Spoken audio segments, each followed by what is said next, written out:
Am I recording? I can't tell if I'm recording because I don't know if I hit it or not. I think I'm recording.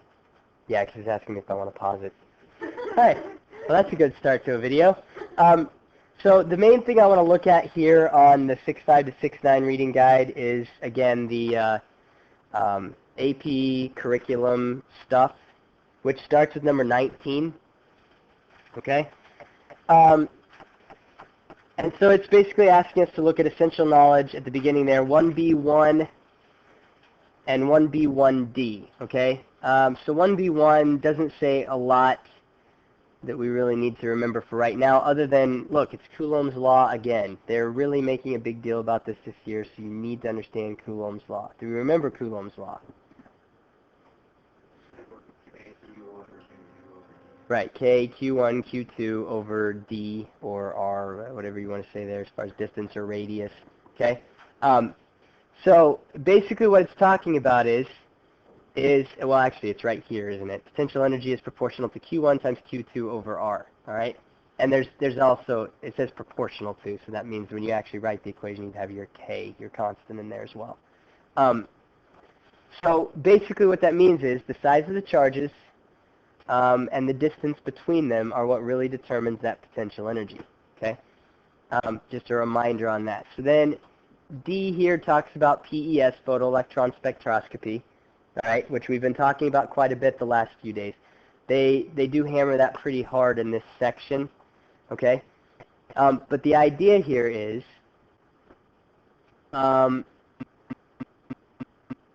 you've got photons, right? The photons have an energy of Planck's constant times their frequency, okay? And then basically in the photoelectric effect, you hit any sort of material with these photons, and they can eject electrons from them, okay? If we can measure the energy of those electrons in a detector as they get ejected, then we can figure out how much energy it took to strip them off of the atom in the first place. If we know that, that can give us some really good data about what's going on inside the atom itself, okay? Let's see. And then E. Okay, so it gives an example here. Electron structures of atoms with multiple electrons can be inferred from evidence provided by PES. So it says both electrons in HE are identical, and they are both roughly the same distance from the nucleus as in the hydrogen, where there are two shells of electrons, while there are two shells of electrons in Li, and the outermost is further from the nucleus than H. Okay. Now, what I've done here on your paper is I've basically given you the PES data for helium and lithium, so you can kind of look at this and get a visual on what they're talking about here. So, with helium, what it's showing is the relative number of electrons is that 2 up on top of the peak there. Okay. So, relative to the number of atoms of helium that we've got there, for every helium atom, we've got 2 electrons that are basically being stripped off at this particular energy, the 2.37. Okay? I don't even remember what energy units this is being measured in, and it's not labeled. This is a bad graph. But it shows you the basic idea here, okay? That you've got 2 electrons, and they both require about the same amount of energy in order to be stripped off of the atom, okay?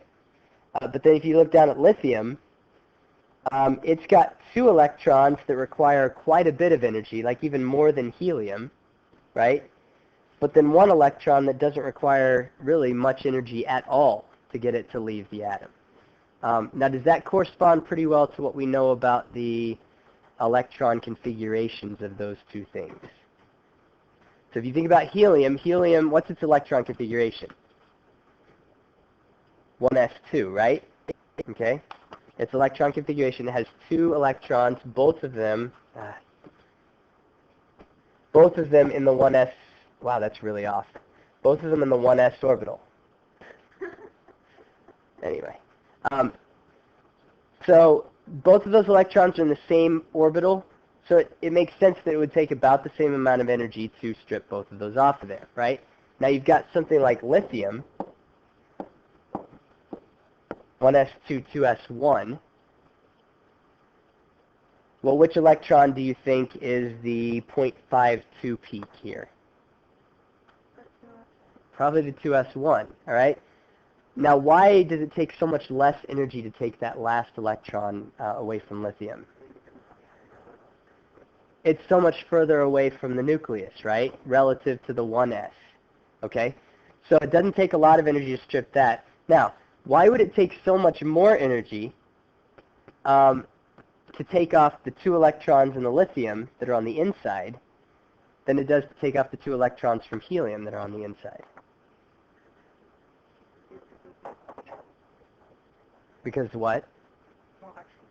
It's not necessarily the number of electrons. There's 3 protons in lithium. You guys remember talking about this last year? Okay?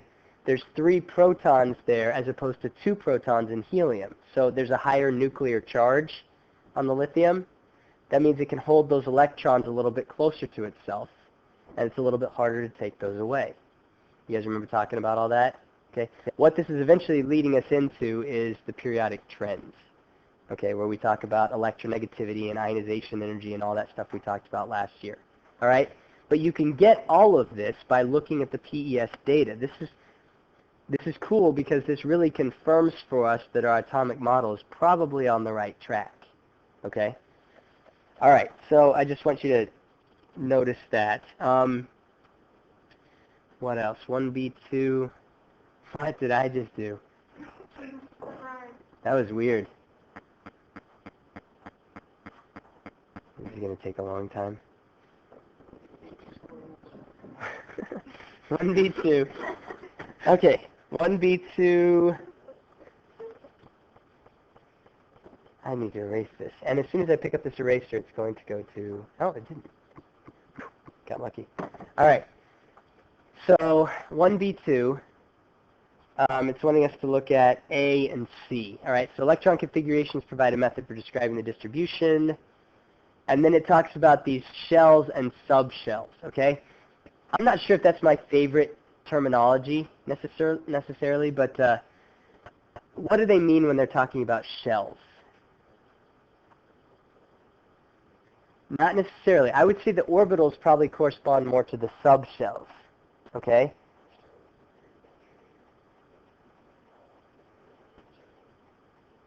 So you're on the right track. The shell is essentially the energy level that it's in, okay?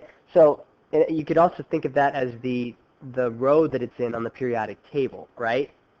So first shell, we'd just be talking about hydrogen and helium. Those are the only electrons that only have electrons in their first shell, okay? And second shell, third shell, okay, and so on and so forth, all the way down to 7. The subshells would be like the S, the P, the D, the F orbitals, okay, that are within those energy levels. So I just want you to know that terminology when they talk about shells and subshells. Anything else we need to talk about there? C, well, that was C. Enduring understanding 1C. See if there's anything really important we need to talk about there. 1C, 1A. Structure of the periodic table is a consequence of the electron configurations, and again, it talks about shells and subshells. I don't know if there's anything really important there. This is actually good news for you guys. There's an exception here. Memorization of exceptions to the Aufbau principle is beyond the scope of this course. Now, this is actually something you learned last year. You learned some of the exceptions. Do you remember talking about that? Like how copper, you would expect to have an electron configuration of, I guess it would be 4s2, 3d9. Remember talking about that? But how it's actually, usually it ends up being 4s1, 3d10. Yeah. You guys remember talking about that? Because it just, you know, makes more sense for that copper to have a completely full set of d orbitals, and then it has a half-filled set of s orbitals. That's a little bit more stable than having, you know, just needing one more electron in those d orbitals in order to be full. You don't need to know all of that for this test. They're not going to test you on those weird electron configurations that kind of break the rules, okay? So that's kind of nice, because really what you can focus on then is just writing the typical standard electron configurations that we learned last year for the most part. Okay.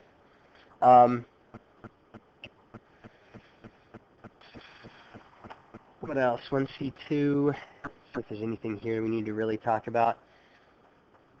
Coulomb's law again, of course. B, electrons are not considered to follow specific orbits. You need to know that because you're going to see these pictures a lot, but they're not orbiting around the nucleus. They're in orbitals. They're in regions of probability. I don't know why they called them orbitals. I have a problem with that because orbital sounds like orbit. It makes you think of something orbiting. That just wasn't a good idea.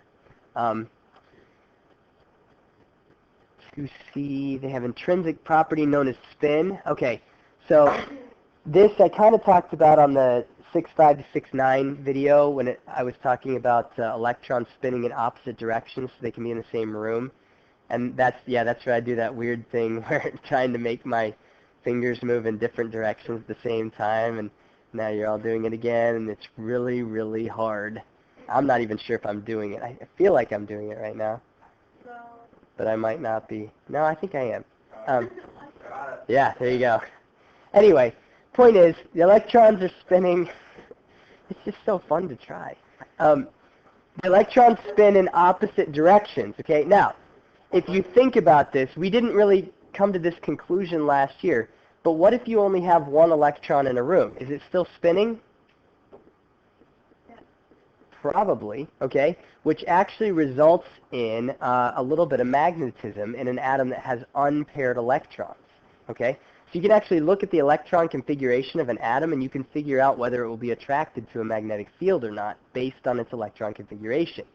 Really based on its orbital diagram, it would probably be the easier way to see it. But if it has unpaired electrons in those orbital diagrams, then it's going to be what we call paramagnetic. Paramagnetic means that it is slightly attracted to a magnetic field. Okay. Now this isn't a very strong magnetism like ferromagnetism is. Okay. Something a little bit different is happening with ferromagnetism. But with paramagnetism, if you have unpaired electrons, it is weakly attracted to a magnetic field. Okay. Diamagnetic is when all the electrons are paired up. Okay. So all of them are paired up in the rooms, and really the opposite spins kind of cancel each other out, and so you end up with no overall magnetism. Actually, diamagnetic, for reasons we'll get into a little bit later when we talk about molecular orbital theory, they're actually slightly repelled by a magnetic field. Okay? But that's kind of the idea there. So anything else we need to talk about? Quantum mechanical model addresses known problems with the classical shell model. Okay, so that's just talking about, yeah, we like the quantum model now, not the classic shell model. And it can be approximately solved using computers. And then the question that I had on here is, why is it that this model is so computer or math-based, do you think, as opposed to being based in more concrete physical terms? But fundamentally, why is it so abstract? Why does it have to be so abstract? Because of Heisenberg's uncertainty principle, right? Okay. So this model has to be mathematical. We can't have, you guys, I don't know if you remember the video we watched last year, but we can't actually have a physical picture of the atom, okay? Because we can't ever know where those electrons are. So that's kind of the idea there. All right? Does that all kind of make sense, hopefully? I mean, it's to some extent it's over my head, but hopefully it makes some sense to you. Yeah, I mean, I'm close, but it's still a little over my head. All right, so that's it for that.